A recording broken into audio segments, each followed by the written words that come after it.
Closing the breach is our primary goal. But I hope we might also discover what was used to create it. Any artifact of such power is dangerous. The destruction of the Conclave proves that much. You don't think whatever created the explosion was destroyed in the blast? You survived, did you not? The artifact that created the breach is unlike anything seen in this age. I will not believe it destroyed until I see the shattered fragments with my own eyes. We can't afford distractions. We must focus on sealing the breach. Yes, as I said, that is our primary goal. It's a moot point regardless. Liliana's people have scoured the area near the blast and found nothing. Whatever the artifact was, it is no longer there. In any case, did you need me for anything?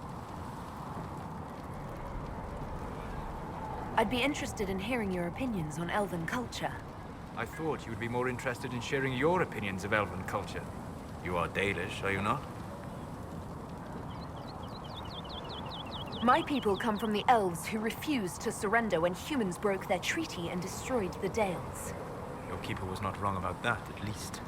We must mark the occasion of the Dalish remembering something correctly. Perhaps we should plant a tree. You insult my people. They insult themselves. Remember, I have walked the memories of the Fade. I have seen the history the Dalish imitate. The Dalish are trying to restore Elven history. If you know something new, share it. Would your clan listen to what I had learned in my studies? My travels? Or would they mock the Flatir and his stories and go back to their ruins? At least you are asking. But here's something. I will answer as I can. I'd like to know more about the elves from before our time. The Dalish strive to remember Hallam Sharal.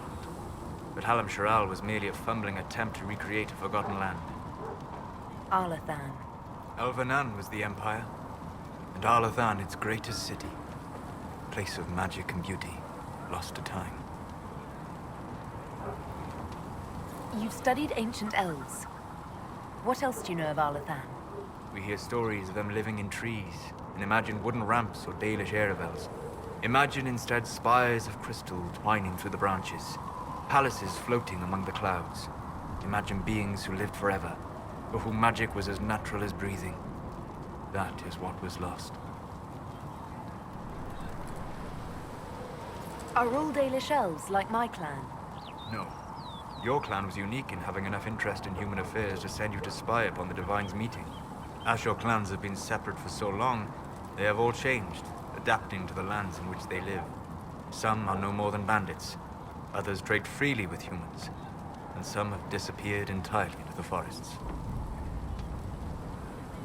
What can you tell me about elves living in human cities? The culture in alienages or among the slaves of Tevinter is like any of the impoverished and powerless. They cling to memories of a better past, and practice a few rituals to distinguish themselves from humans. Is the magic they teach in the Circle different from the magic I learned with my people? No and yes. Magic is magic, just as water is water, but it can be used in different ways. Dalish magic is more practical, not needing chantry approval, although they still frown on blood magic. Superstition. Much of it is more subtle. A legacy from when elves were immortal. The legends of elven immortality. Did they use magic to increase their lifespan? No. It was simply part of being elven. The subtle beauty of their magic was the effect, not the cause of their nature. Some spells took years to cast. Echoes would linger for centuries, harmonizing with new magic in an unending symphony. It must have been beautiful. You said that the censure against blood magic was a superstition. I did. It's fortunate Cassandra is not within earshot. Most modern cultures forbid blood magic. Publicly, even Tevinter disapproves of it. But as I said, magic is magic. It matters only in how it is used.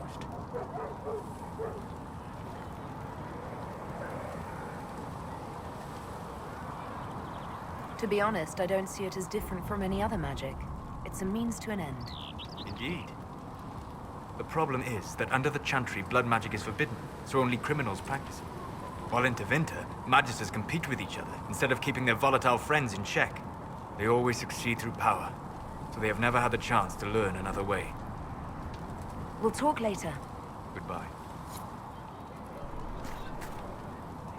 As I explored the Fade, I felt the presence of an intriguing artifact in the hinterlands. If you are willing, I would like to locate it. I have marked its location as best I could determine. What do you know about the Fade? A great deal from my wanderings. There are few hard facts, but I can share what I have learned.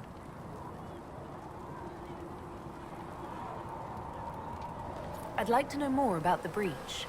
Simply put, it is a tear in the veil between this world and the Fade, allowing spirits to enter the world physically. Small tears occur naturally when magic weakens the veil, or when spirits cluster at an area that has seen many deaths. But your mark allows you to exert some control over the breach. That means it was created deliberately. I'd like to know more about demons. Your Dalish say the demons hate the natural world, seek to bring their chaos and destruction to the living. But such simplistic labels misconstrue their motivations, and in so doing, do all a great disservice. Spirits wish to join the living, and a demon is that wish gone wrong.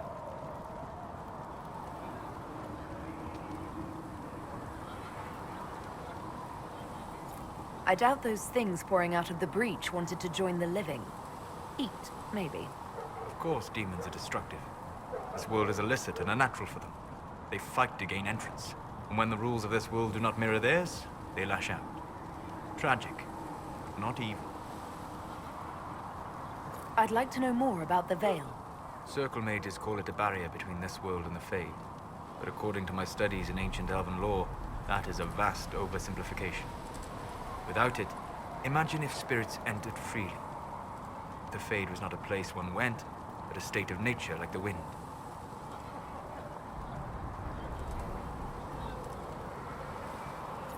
We've got enough trouble with demons already. But would they still be demons? Or would they be part of a natural environment, like a fast-flowing river? Yes, it can drown careless children, but it can also carry a merchant's goods or grind a miller's flour. That is what the world could be if the Veil were not present. For better or worse. We'll talk later. Goodbye.